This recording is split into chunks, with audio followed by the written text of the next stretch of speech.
బుద్ధుడు పుట్టిన తర్వాత ఆయన జ్ఞానోదయం కలిగిన తర్వాత అప్పుడు ఆయన బుద్ధుడిగా మారాడు.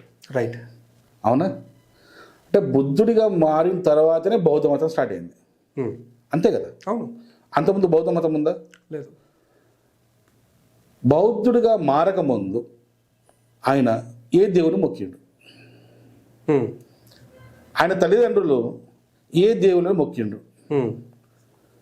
అలా నాయనమ్మ, అమ్మమ్మ, తాత, ముత్తాతలు ఏ దేవులను మొక్కిండు? ఏ మతంలో ఉన్నారు? నాకు చెప్పు సమాధానం. ఓకే. ఇప్పుడు నాకు ఉన్నటువంటి ఇన్ఫర్మేషన్ ప్రకారం వాళ్ళు ఎలాంటి దేవుణ్ణి మొక్కినా, ఏ దేవుళ్ళని మొక్కినా, ఈయన దగ్గరికి వచ్చేంత వరకు కూడా, అంటే ఈయనకి ఒక స్థితి గతి వచ్చేంత వరకు కూడా ఆయన కూడా వాళ్ళని ఫాలో అవ్వడం జరిగింది. కానీ ఎవరిని? పేరెంట్స్ని, పెద్దవాళ్ళు. అంటే వాళ్ళని ఫాలో అవ్వడం జరిగింది.